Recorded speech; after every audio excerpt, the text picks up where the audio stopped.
Hello friends, welcome to the new episode of my channel I Prince. এবং এই ভিডিওতে বেশ কিছু ইম্পর্টেন্ট ব্যাপার নিয়ে কথা বলবো। একদম প্রথমে কথা বলবো জেলার টুকে কেন্দ্র করে, যেটা নিয়ে আমরা প্রত্যেকে এক্সাইটেড নিয়ে এমন কেউ মানে রয়েছে বলে আমার মনে হয় না। জেলার প্রত্যেকের একটা পছন্দের সিনেমা, তো সেটা যখন একটা অ্যানাউন্সমেন্ট আসে জেলার টু এর, সেটা দেখি আমাদের প্রত্যেকের মানে একদম আলাদা লেভেলের গুজবাম্পস কাজ করেছিল, মারাত্মক লেগেছিলো। এই নিয়ে কোনো সন্দেহ নেই, আমরা প্রত্যেকে এক্সাইটেড হয়ে গেছিলাম। তো এখন কিন্তু প্রপারলি আজকে একটু আগে মানে অফিসিয়ালভাবে জানানো হয়েছে, এটা যারা প্রোডাকশন হাউস যারা রয়েছে আর কি, তাদের তরফ থেকে, সান পিকচার্সের তরফ থেকে, যে জেলারের অফিসিয়াল মানে শ্যুটিং কবে থেকে স্টার্ট হতে চলেছে। তো একদম আজ থেকেই কিন্তু রজনীকান্ত সহ বাকি টিমের যারা রয়েছে তারা পুরোপুরি শ্যুটিং স্টার্ট করে দিয়েছে, এবং প্রায় 1 থেকে 1.5 মাসের কিন্তু একটা লম্বা শিডিউলে এটার কিন্তু কাজ হতে চলেছে।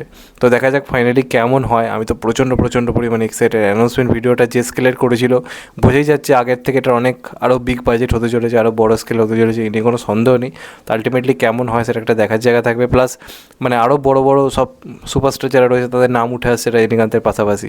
বলা হচ্ছে বলিউডেরও কোনো বড় নাম এই সিনেমার সঙ্গে অংশ হিসেবে থাকতে পারে।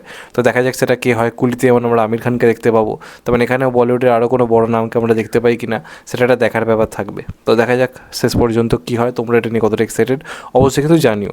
এর পরবর্তী আপডেটটা স্যালার টুকে কেন্দ্র করে। তো স্যালার যারা দেখেছে তাদের অবশ্যই বেশ কিছু অ্যাকশন দৃশ্য মানে পছন্দ হয়েছিল।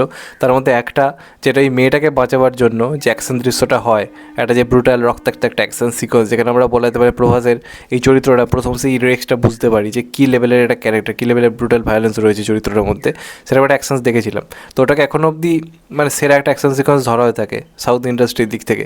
তো এখন যিনি আর কি পরিচালক প্রশান্ত নীল, তার যিনি ওয়াইফ, তিনি রিসেন্টলি একটা ইন্টারভিউতে এই কথাটা স্বীকার করেছেন যে এই সিনেমাতে মানে সালার ওয়ানে তোমরা ওই সিকোয়েন্সটা থেকে যে একদিন ধরে বলে এসছো এটা মোস্ট ভায়োলেন্স একটা সিন রয়েছে, তার 3 গুণ বেশি ভায়োলেন্স থাকতে চলেছে সালার টু এর একটা সিকোয়েন্স, যেটা মূলত একটা টানেলের মধ্যে হতে চলেছে। একটা টানেলের একটা বিরাট বড় সিকোয়েন্স থাকতে চলেছে সালার টুতে, যেটা পুরোপুরি আলাদা করে প্ল্যানিং করা হয়েছে, আলাদা করে মানে কী বল সেই সিকোয়েন্সটাকে ভাবা হয়েছে। তো সেই সিকোয়েন্সটা কিন্তু প্রচুর টাকা ইনভেস্ট করা হয়েছে, এবং ওই সিকোয়েন্সটা আলাদা করে ডিজাইন করা হচ্ছে, শ্যুট পরে হবে, কিন্তু প্ল্যানিংটা করা হচ্ছে, এবং ওটা মোস্ট ভায়োলেন্ট সিন হতে চলেছে ইন্ডিয়ান সিনেমার ইতিহাসে, এমনটা কিন্তু তথ্য দাবি করা হচ্ছে। তো দেখা যাক সেটা কেমন হয়। আমি তো এবার দেখা যাক সেটাকে কীভাবে প্রেজেন্ট করে জিনিসটাকে, এবং ওই যে চরিত্রটা আবার ফিরবে পৃথ্বীরাজ সুকুমারের সঙ্গে টোটালি ফেস অফ হবে গল্পটার মধ্যে, সেই ব্যাপারগুলো তো রয়েছে। তো দেখা যাক সেটা কীভাবে প্রেজেন্ট হয়। তো আমি খুবই এক্সাইটেড রয়েছি সালার টু নিয়ে। তোমরা কতটা এক্সাইটেড অবশ্যই কিন্তু জানিও। এরপর লাস্ট যেটা নিয়ে কথা বলবো সেটা একটু হলেও কোথাও গিয়ে দুঃখজনক তো অবশ্যই, তার কারণ এই যে আপডেটটা সেটার জন্য আই থিঙ্ক মানে অনেকে অনেক ধরে ওয়েট করেছিল। সেটা হচ্ছে প্রভাসের আপকামিং মুভি রাজা সাব, যেটা আপকামিং তার কাজ হতে চলেছে আর কি। তো এই যে সিনেমাটা, সেটা অলরেডি বেশ খানিকটা শ্যুটিং হয়ে গেছিলো, বেশ খানিকটা কাজ হয়ে গেছিলো, এবং প্রথমে প্ল্যান ছিল এপ্রিলে রিলিজ করবে, যদি সব কিছু ঠিক থাকতো অ্যাজ মানে টিজার ট্রেলার প্রপারলি চলে আসতো। কিন্তু সেখান থেকে পিছিয়ে যাচ্ছে সিনেমাটা, ফেব্রুয়ারি থেকে ডাইরেক্ট দিওয়ালি বলা হচ্ছে। আবার এমনও বলা হচ্ছে প্রভাসের ঠিক জন্মদিনই সিনেমাটাকে মানে রিলিজ করা হবে, এমন প্ল্যানিং করা হচ্ছে। তো আদৌ তাও হবে কিনা তাই নিয়ে এখন যথেষ্ট ডাউট রয়েছে, কারণ যেটা ক্লিয়ার করা হচ্ছে এই সিনেমাটাই এই মুহূর্তে নিয়ে ভয়ঙ্কর কিন্তু বিপদের মধ্যে রয়েছে। তার কারণ হচ্ছে ভয়ঙ্কর রকমের বাজেট ইস্যু। এটার যারা production house people media factory, তারা মানে প্রচুর সিনেমা করতে উৎসাহিত হয়েছিল বিগত 2-3 বছর ধরে। এবার আগের বছর এইটার যারা মেকার্স আর কি, যারা এটা প্রডিউসার, তারা প্রচণ্ড রকমের একটা লসের সম্মুখীন হয়েছে। বা সেই লসের সম্মুখীন হওয়ার কারণে তারা এই সিনেমাটার পেছনে প্রচুর টাকা ইনভেস্ট করলেও যারা এটাতে টেকনিশিয়ান রয়েছে, যারা ইউনিয়ন হিসেবে কাজ করছে, তাদের পুরোপুরি এখনও বকেয়া কিন্তু মাইনে বেতন পুরোপুরি বাকি রয়েছে, যে কারণে তারা এই সিনেমার সঙ্গে অ্যাসোসিয়েট হিসেবে থাকতে চাইছে না, তারা কাজ করতে চাইছে না। যে কারণে ফেব্রুয়ারি মাসে যে শ্যুটিংটা কি হওয়ার কথা ছিল সেটা পুরোপুরি বাতিল হয়ে গেছে। ফেব্রুয়ারি মাস জুড়ে একটা বিরাট বড় অংশ শ্যুটিং হওয়ার কথা ছিল, সেটা পুরোপুরি বাতিল। যে কারণে কিন্তু এখন প্রভাস রাজা সাহেবের কাজ ছেড়ে দিয়ে অলরেডি আমাদের আরেকটা যে কাজ চলেছিল ফৌজি বলে, সেই সিনেমাটার অলরেডি কিন্তু শ্যুটিং করছিল, যদিও সেটা করার কথা ছিল না, করার কথা ছিল মূলত রাজা সাহেবের, কিন্তু সেটাকে বাতিল করতে হয়েছে। তার কারণ প্রচণ্ড রকম বাজেট ইস্যুতে সিনেমাটা মানে ফেসে রয়েছে। এই সিনেমার বাজেট মানে যারা মাইনে বাকি তারা বাড়াতে মানে টাকা চাইছে সেটা দিতে পারছে না, প্লাস সিনেমার বাজেট আর বাড়ানো সম্ভব হচ্ছে না, প্লাস ভিএফএক্সের পেছনে প্রচুর টাকা ইনভেস্ট করা হয়েছে, সেই কাজও খুব দ্রুত গতিতে এগোচ্ছে, কারণ সেটারও অনেক টাকা কিন্তু বাকি রয়েছে। তো এমন একটা তথ্য উঠে আসছে, এবং যদি সব কিছু এইভাবে চলতে থাকে তাহলে কিন্তু এই বছর এই সিনেমাটা রিলিজ হওয়া কোথাও গিয়ে চাপ হয়ে যাবে। এবং অলরেডি আমরা জানি যে এই কাজটা হওয়ার পরই ফাউজি, যেটাতে অলরেডি কাজ করছে আর কি প্রভাস। তারপরেই প্রভাস পুরোপুরি কিন্তু সেন্থিল রেড্ডি ভাঙ্গাকে টাইম দিয়ে দিয়েছে স্পিরিট সিনেমাটার জন্য।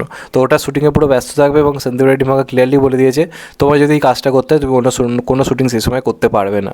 তো যে কারণে প্রভাসের পক্ষে স্পিরিট করতে করতে রায়া সাব করা কিন্তু কোনোভাবেই পসিবল হবে না। এবার স্পিরিটের শুটিং অন্তত যদি ধরেও নি 2-2.5 মাস ধরে এখন হবে, সেক্ষেত্রে প্রায় মে জুন জুলাই তো হয়ে যাবে শুধুমাত্র স্পিরিটের কাজ হতে হতে। তো সেক্ষেত্রে এখনও যে পরিমাণ শ্যুটিং বাকি, তো সেক্ষেত্রে আইএসএফের কিন্তু এই বছর রিলিজ হওয়া প্রচণ্ড পরিমাণে ডিফিকাল্ট, এমনটা কিন্তু তথ্য উঠে আসছে। এবার দেখা যাক লাস্ট অব্দি কী হয়, মন থেকে চাইবো ঠিক হয়ে যাক, কারণ প্রভাস কয়েকদিন পরে আমরা ডার্লিং মোডে পাবো এই সিনেমাটাতে, একটা হরর কমেডি ব্যাপার রয়েছে। তো দেখা যাক লাস্ট অব্দি আলটিমেটলি কী হয়। আর এরপরে যেটা নিয়ে কথা বলবো সেটা মূলত টুম্বার 2কে কেন্দ্র করে। তো টুম্বার সিনেমাটা আমরা সবাই জানি 5 কোটি বাজেটে বানানো হয়েছিল। এখন যেটা মেকারসদের তরফ থেকে দাবি করা হচ্ছে টুম্বার 2 100 কোটি টাকা খরচ করে বানানো হচ্ছে, মানে টুম্বার যে বাজেটে বানানো তার প্রায় বলা যেতে পারে 20 গুণ বেশি বাজেটে কিন্তু বানানো প্ল্যানিং চলছে টুম্বার 2। তো সেক্ষেত্রে বাজেট বেশি হচ্ছে, সেটা অবশ্যই একটা পজিটিভ দিক, কারণ অত কম বাজেটে অত ভালো ভিজুয়ালস আমরা দেখতে পেয়েছিলাম। এবং অলরেডি সোহম স্যার সিনেমার কোয়ালিটি কীরকম হয় সেটা তো আমরা ক্রেজি দেখেও বুঝতে পেরেছো নিশ্চয়ই। তো সেক্ষেত্রে দাঁড়িয়ে এই যে সিনেমাটা টুম্বারের মতো সিনেমা, যেটা টুম্বার রিলিজের পর এত ভালো কালেকশন করলো, টুম্বার 2 তো করবেই। তো সেক্ষেত্রে এত টাকা খরচ করা হচ্ছে, তো ভিজুয়ালি তো আমরা বিরাট কিছু পাবো, তবে স্টোরি ওয়াইজ দম থাকতে হবে বা স্ক্রিন প্লে ওয়াইজ দম থাকতে হবে, যেটা টুম্বারের ক্ষেত্রে ছিল। টুম্বার কিন্তু ভিজুয়ালের থেকে লোকে স্ক্রিন প্লেটাকে খুব পছন্দ করেছিল। তো সেটা টুম্বার 2 এর ক্ষেত্রে বাজেট বাড়ানো হচ্ছে, সেটা ভালো দিক, এটা নস্টালজিয়া ভ্যালু ফিরিয়ে আনা হচ্ছে, সেটা ভালো দিক, এত ভালো একটা কাল্ট মুভির। কিন্তু স্টোরি বা স্ক্রিন প্লে কিন্তু ভালো হতে হবে। তো দেখা যাক সেই এক্সপেকটেশনটা ম্যাচ করতে পারে কি না। তোমাদের এটা নিয়ে কি মতামত অবশ্যই কমেন্টে জানিও। চ্যানেলটা নতুন হলে চ্যানেলটা সাবস্ক্রাইব করে দিও অ্যান্ড কেটে দেবে বেল আইকন। ভালো থেকো সবাই, টেক কেয়ার, নমস্কার, আবার দেখাবে। এখন তো বাই, সবাই ভালো থেকো, সুস্থ থেকো, টেক কেয়ার।